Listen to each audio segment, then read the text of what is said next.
So the Pittsburgh Steelers, they were just connected to an unexpected move, and I'm talking about Aaron Rodgers. You're looking at the Steelers needing to get this quarterback situation figured out, and one of your own, former head coach Bill Cowher, he had a lot to say about this, and he's pushing this unexpected choice of bringing Aaron Rodgers to the Steel City. And what's up? This is Sports Talk Steelers. You guys might know me. I'm Sean. I'm part of the Sports Talk family, and we're Bears fans. But we love covering the NFL. We're expanding into more teams, and I'm here to give you impartial Pittsburgh Steeler coverage. So let's get to it. So Aaron Rodgers rumors. Former Steelers head coach Bill Cowher, he expects Pittsburgh to have a dialogue regarding the quarterback. And I mean, I think Pittsburgh's preference might be to re-sign either Justin Fields or Russell Wilson. As a Bears fan, I like Justin Fields as your choice, but I think the Steelers are going to at least consider signing four-time league MVP and future Hall of Fame quarterback Aaron Rodgers. You need to stabilize your quarterback position. The question is, let's talk in the comments. Do you think Aaron Rodgers is the solution, at least as a bridge? Is he a solution if he's expensive?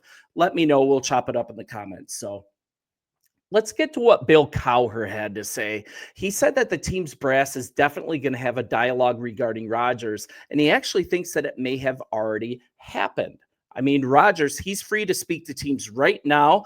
That's right after the Jets publicly announced their intentions to part ways with him. And this is to hear straight from former head coach Bill Cowher. This is on the Dan Patrick Show. So let's hear straight from him. I think there's going to be a sense of urgency, taking some guys on the back end of their careers, TJ Watt, Cam Hayward, they're in the latter stages of their career. So these guys want to win now. And on top of that, the cap situation is really important. Rodgers as a bridge, I think he'd still be expensive. So let's kind of look at what type of money the Steelers have to deal with. So you looked at your first ever of the year, first significant move of the 2025 offseason on Friday. That's when it was announced that they had parted ways with veteran edge rusher Preston Smith. That was expected, but still, with Smith cut, the Steelers are looking at saving $13.4 million in cap space this coming year, and then a little over $14.1 million in 2026. So with that $13.4 million added to Pittsburgh's cap space total they already had, the Steelers end up with $53.2 million to operate with. And that's before further cuts. That's as it stands right now. That ranks as the seventh most cap space in the NFL. But should Pittsburgh just spend like drunken sailors? Is that the best way to spend their money? Because you're looking at, even with this money saved, Pittsburgh has some needs to address. You've got the quarterback need, but also wide receiver, defensive line, cornerback, especially on the defensive line. There's a lot of aged players there. So Cowher, he kind of talked a little more about this plan that he's talking about.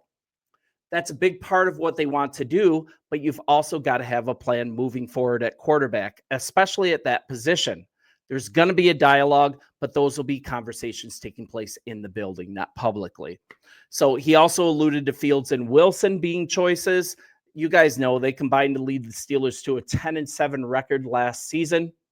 Fields started out really solid, led Pittsburgh to a 4-2 start.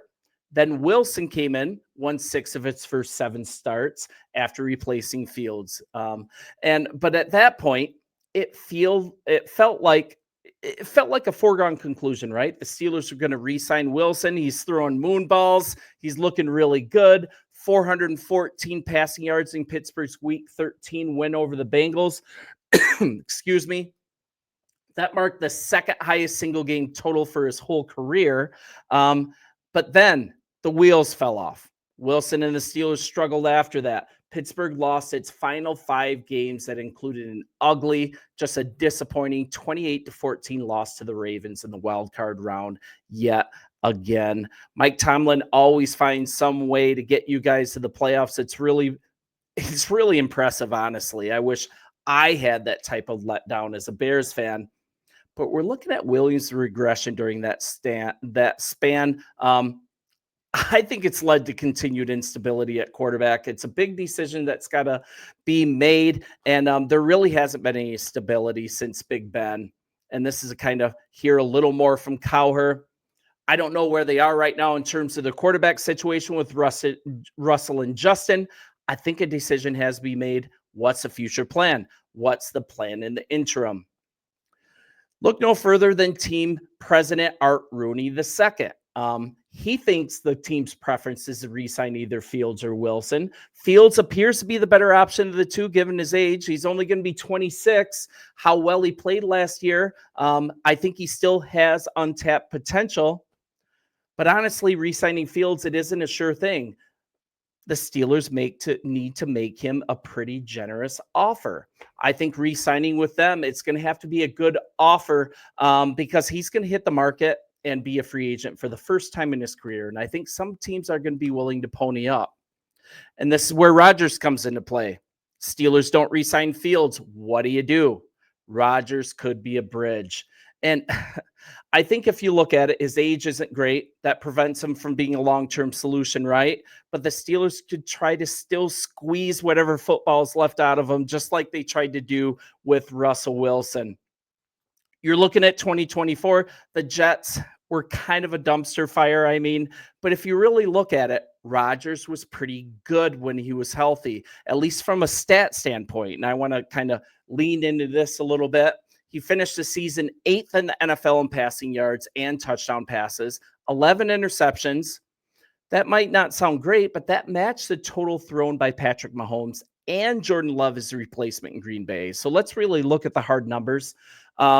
Completion percentage, 63%, 3,897 yards, 28 touchdowns, 11 interceptions, and his yard per attempt was still a pretty robust 6.67 yards. So, Cowher, he feels Rodgers still has some good football left in him. He also alluded to the fact that Rodgers would probably be most definitely motivated to play well after the Jets decided to go in a different direction. The guy keeps chips on his shoulders. And I'm going to close with hearing a little more from Cowher. Sorry, I'm getting over being sick here. I think he wants to play. I think there's going to be a place for him somewhere. He's going to go to his dark place, a darkness retreat, I'm assuming. He's going to come out. Oh, man, I can't stand Aaron Rodgers. I'm sorry, guys. You never know where Aaron's coming from, but I think if he puts his mind to it, he can still throw it. He can still move around fine. It's just got to be the right place for him, the right situation. I don't think he's going to want to feel like he just got run out this year from the New York Jets. I just don't think he wants to go out on that note. So I'm going to say somewhere he's going to land. The question is the Pittsburgh Steelers the right place that he should land? Sure, it might be good for Aaron Rodgers. Is it good for the Pittsburgh Steelers? We're looking at a draft that you guys pick. I think you pick 21st. There's not really going to be any quarterback talent available in the draft unless you're willing to rocket way up in the draft board. I don't think you have so many needs. I don't think that's a possibility. I think maybe your best bet is to sign Justin Fields to a more long-term contract, get some receiver help, trade for somebody like Deebo Samuel, give yourselves number 2 receiver, go big on the draft at receiver. See how it comes together. You guys let me know what you think. I appreciate you guys. This is a channel getting off the ground. If you get a second, would be a huge blessing to subscribe. And I promise to give impartial coverage of the Pittsburgh Steelers with my eyes wide open. You guys will talk soon. And enjoy your day. See you.